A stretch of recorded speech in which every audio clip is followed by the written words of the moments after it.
Bom dia, aposentado.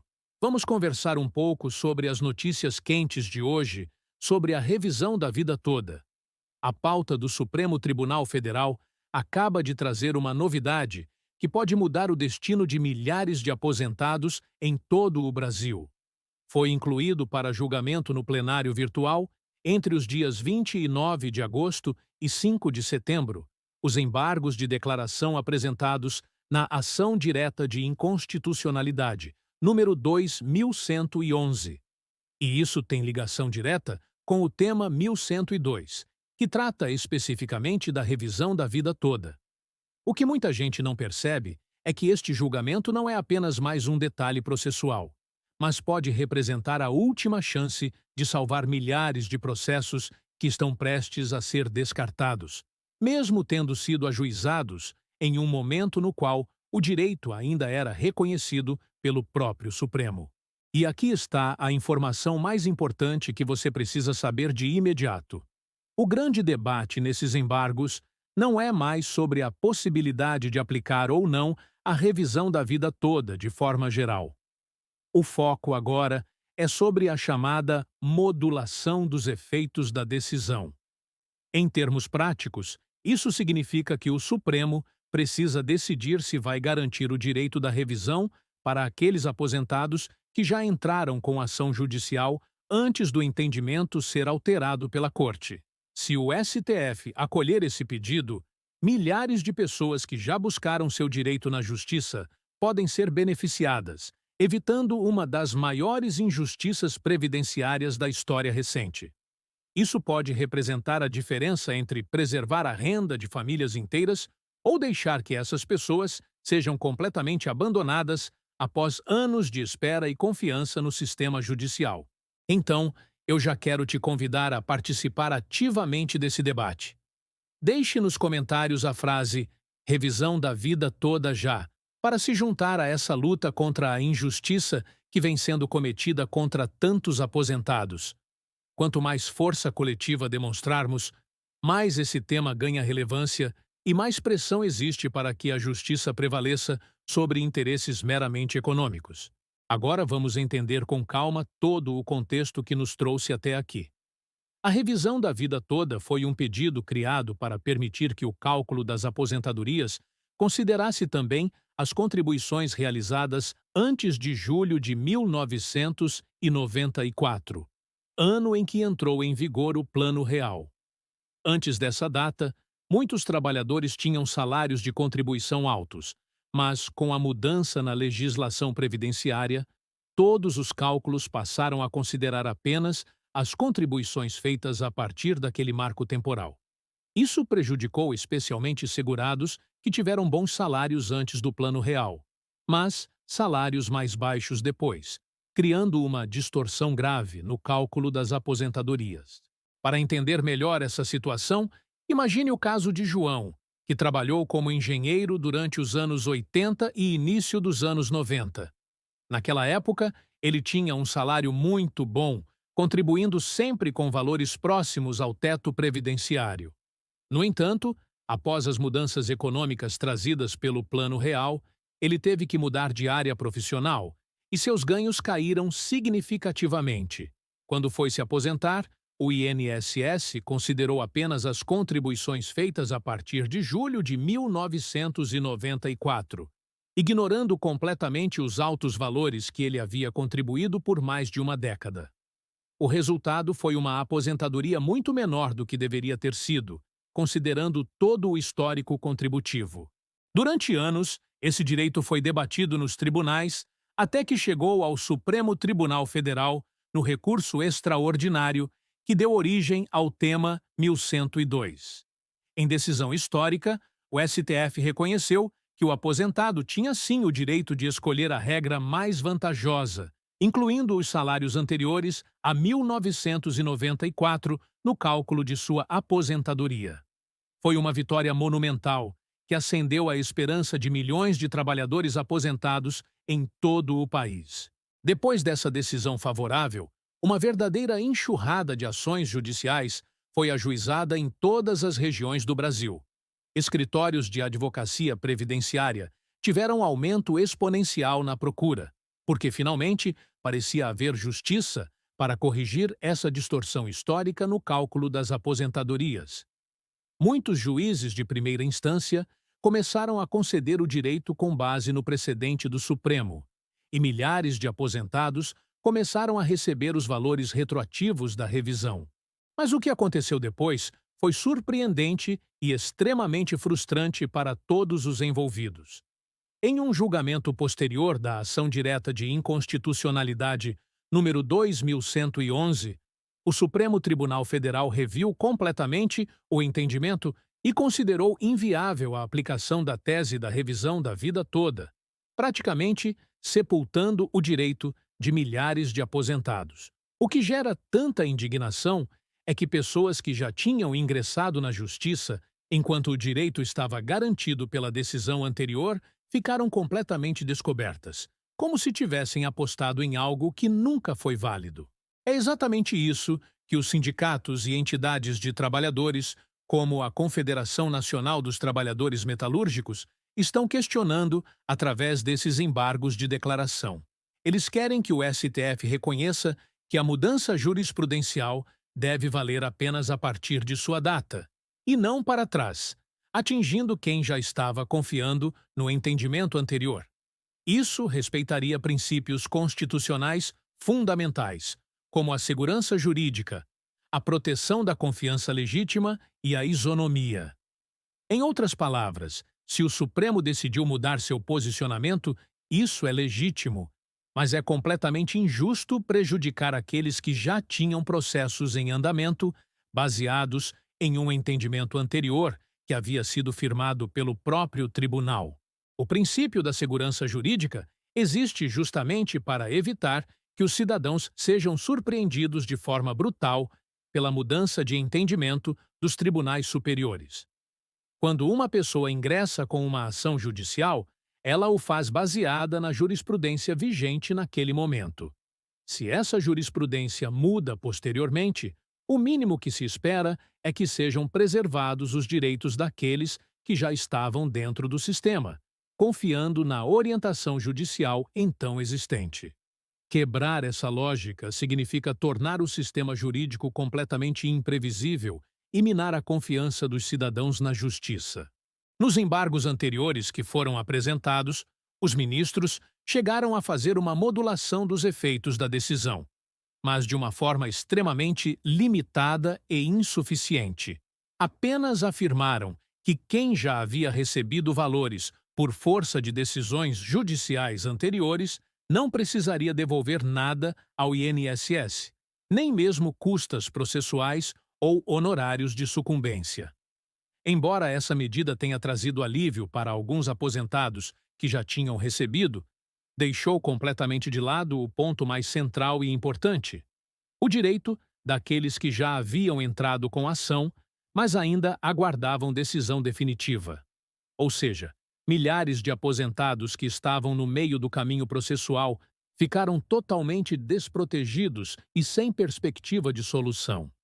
A grande novidade dos embargos mais recentes é que eles pedem de forma direta e clara que a Corte faça a modulação correta e completa, preservando o direito daqueles que já tinham ações ajuizadas até a data do julgamento da ADI, número 2111. Se esse pedido for aceito pelos ministros, milhares de aposentados poderão ter sua ação processada e julgada normalmente, mesmo que o futuro esteja fechado para novas demandas. Isso não é pouca coisa. Estamos falando de famílias que contavam com esse incremento na renda mensal, muitas vezes para conseguir pagar medicamentos essenciais, tratamentos médicos indispensáveis ou simplesmente conseguir viver com um mínimo de dignidade na terceira idade. Para entender a gravidade dessa situação, vale trazer um exemplo concreto e detalhado. Imagine uma trabalhadora chamada Maria, que contribuiu com valores altos durante os anos 80 e início dos anos 90, quando trabalhava como gerente em uma empresa metalúrgica. Naquela época, ela ganhava bem e contribuía sempre próximo ao teto previdenciário. No entanto, após as mudanças econômicas dos anos 90, ela teve que se recolocar no mercado de trabalho em posições com salários menores. Quando chegou o momento de se aposentar, a regra do cálculo considerou apenas os salários após 1994, limitando sua aposentadoria a um valor muito menor do que deveria ser, desconsiderando injustamente os altos valores que ela havia contribuído por muitos anos. Quando surgiu a decisão favorável do Supremo sobre a revisão da vida toda, Maria correu para um advogado previdenciário e entrou com ação, acreditando piamente que teria seu direito reconhecido. Ela confiou na palavra da mais alta corte do país, gastou dinheiro com o advogado, juntou toda a documentação necessária, aguardou pacientemente o trâmite processual. Mas quando a corte mudou drasticamente o entendimento, Maria ficou sem nada, mesmo tendo seguido corretamente o caminho que a própria justiça havia indicado anteriormente. É exatamente esse tipo de situação que está em julgamento agora nos embargos de declaração. Há também outro detalhe histórico muito importante que precisa ser esclarecido e que reforça a argumentação dos embargos. O Supremo Tribunal Federal tem sim um histórico consolidado de modular efeitos em decisões que mudaram o entendimento jurisprudencial de forma significativa. Isso já aconteceu diversas vezes em casos tributários complexos, em ações envolvendo contratos administrativos bilionários e até mesmo em questões de direito penal. A lógica por trás dessa modulação é simples e justa. Se a Corte muda abruptamente sua posição sobre um tema relevante, ela não pode simplesmente apagar o passado e jogar no vazio cidadãos que confiaram legitimamente em suas decisões anteriores. Quando esse tipo de modulação acontece em outros casos, a modulação serve justamente para proteger aqueles que já estavam amparados pelo entendimento anterior, garantindo segurança jurídica e previsibilidade ao sistema. Negar essa mesma modulação especificamente na revisão da vida toda seria criar um precedente extremamente perigoso, mostrando que a confiança do cidadão comum nas decisões do Supremo não tem valor algum e pode ser descartada a qualquer momento por conveniência política ou econômica. Um exemplo histórico que ilustra bem essa prática de modulação foi o caso das contribuições previdenciárias sobre o terço de férias. Durante anos, o STF entendia que não incidia contribuição previdenciária sobre essa verba. Milhares de empresas seguiram esse entendimento e deixaram de recolher a contribuição.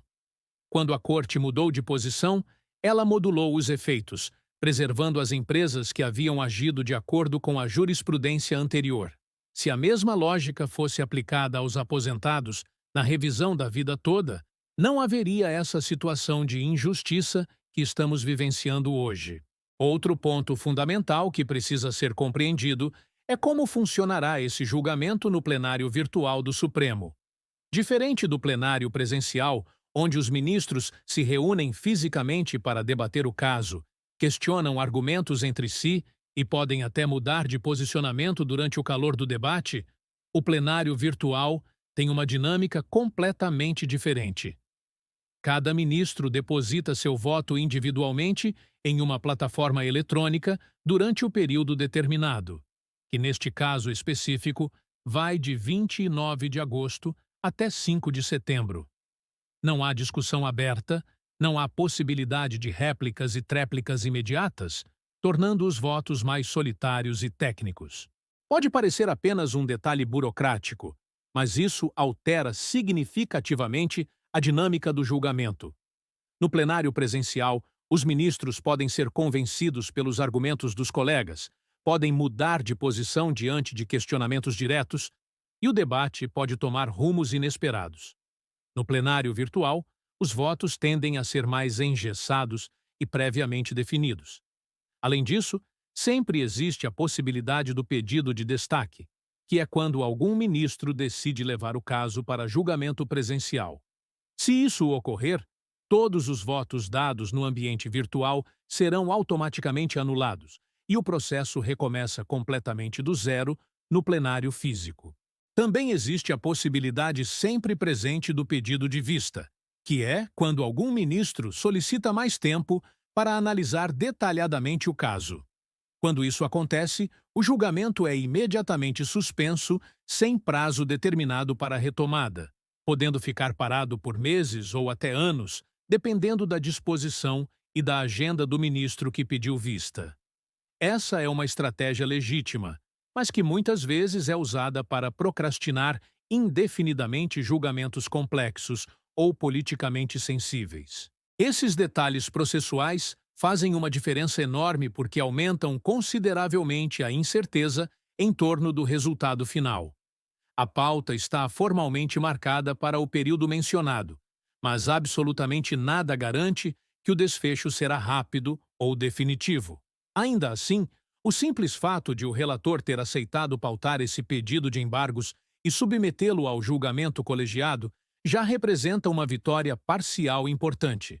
O processo poderia ter sido rejeitado monocraticamente, ou seja, apenas com a decisão individual do relator dizendo que não via necessidade de novo julgamento colegiado. Mas não foi o que aconteceu. O caso vai efetivamente ao plenário, e isso reacende legitimamente as esperanças de milhares de aposentados em todo o país. Outra observação fundamental que não pode passar despercebida é que a tese defendida pela CNTM e por outras entidades que buscam essa modulação ampla não é apenas um pedido político ou sindical corporativo, mas sim uma exigência técnica de coerência do próprio ordenamento jurídico brasileiro. O princípio da segurança jurídica existe justamente para evitar que cidadãos comuns sejam surpreendidos de forma brutal e inesperada pela mudança súbita de entendimento do Tribunal Superior. Se a revisão da vida toda foi reconhecida, em um primeiro momento, pela mais alta corte do país, e por causa disso, milhares de pessoas ingressaram de boa-fé com ação judicial. Nada mais justo e coerente do que resguardar esses cidadãos, deixando que eventuais novas ações futuras sigam a nova linha de pensamento, mas garantindo proteção para quem já estava legitimamente dentro do sistema. O argumento da proteção da confiança legítima também é juridicamente muito forte e bem fundamentado. Isso porque o cidadão comum não tem como prever que o Supremo Tribunal Federal mudará de ideia de forma tão radical e inesperada. Ele apenas segue racionalmente aquilo que o tribunal já havia decidido e tornado público. Assim, quando a Corte volta atrás em suas próprias decisões, sem a devida modulação protetiva, cria uma enorme frustração social e mina gravemente a credibilidade de todo o sistema de justiça. E ainda há o argumento constitucional da isonomia. Porque alguns aposentados que tiveram a sorte de receber rapidamente uma sentença favorável poderão manter definitivamente seus ganhos, enquanto outros, que entraram com ação na mesma época, mas cujo processo judicial andou mais devagar por circunstâncias alheias à sua vontade, ficarão completamente de mãos vazias. Essa desigualdade de tratamento é absolutamente insuportável do ponto de vista jurídico e fere frontalmente a ideia basilar de igualdade perante a lei. É como se a velocidade da máquina judicial determinasse quem tem direito e quem não tem, mesmo em situações fáticas absolutamente idênticas. Isso transforma a justiça em uma loteria, onde o que vale não é o direito material, mas sim a sorte de ter caído em uma vara judicial mais rápida. Para ilustrar ainda melhor essa incoerência gritante, pense no exemplo de dois aposentados que entraram com ação no exato mesmo mês de 1922, ambos pedindo a revisão da vida toda, com base na decisão favorável então vigente do Supremo. O primeiro teve a fortuna de cair com um juiz que julgou rapidamente o caso, concedeu a revisão e determinou a execução imediata do pagamento. O segundo não teve a mesma sorte. Seu processo foi distribuído para uma vara mais congestionada, onde o juiz ainda não conseguiu analisar o caso por excesso de trabalho. O Supremo, ao não modular adequadamente os efeitos de sua nova decisão, automaticamente garante o direito para o primeiro aposentado. mas retira completamente do segundo. O resultado prático é que dois cidadãos em situações absolutamente idênticas terminam sendo tratados de forma completamente diferente, apenas por causa da velocidade operacional da justiça. Isso não é apenas injusto do ponto de vista moral. Isso é tecnicamente inaceitável do ponto de vista jurídico. Por essa razão, a luta travada nesses embargos de declaração é muito mais significativa do que uma simples discussão sobre cálculos previdenciários ou fórmulas matemáticas. É uma decisão que vai determinar se o Supremo Tribunal Federal honra ou não honra os princípios básicos de justiça que deveriam nortear todas as suas decisões. Se esses embargos forem efetivamente acolhidos pelos ministros, o tribunal estará enviando a mensagem clara de que mudar de entendimento jurisprudencial é legítimo e faz parte da evolução natural do direito, mas que as pessoas que confiaram de boa fé em sua palavra anterior não serão traídas ou abandonadas. Se, por outro lado, a Corte mantiver a decisão anterior sem fazer a modulação ampla dos efeitos, estará passando uma mensagem devastadora ao cidadão brasileiro: que sua confiança nas decisões judiciais não vale absolutamente nada e que, se ele se basear em uma decisão judicial hoje, pode perder tudo amanhã por mera conveniência política. Até este momento, não é possível saber exatamente como cada ministro individual vai votar neste caso específico. Há alguns sinais de que parte da Corte reconhece efetivamente a importância jurídica da modulação adequada, mas também existem aqueles ministros tradicionalmente mais resistentes a mudanças que possam gerar qualquer tipo de impacto financeiro direto nos cofres do Instituto Nacional do Seguro Social. E esse é outro ponto muito importante que sempre precisa ser levado em consideração. O argumento econômico invariavelmente pesa de forma significativa nos julgamentos do Supremo em matéria previdenciária. O governo federal e o INSS sempre alegam que a revisão da vida toda traria um impacto bilionário nas contas públicas. Esse tipo de argumento já influenciou muito a mudança de posição que aconteceu no passado.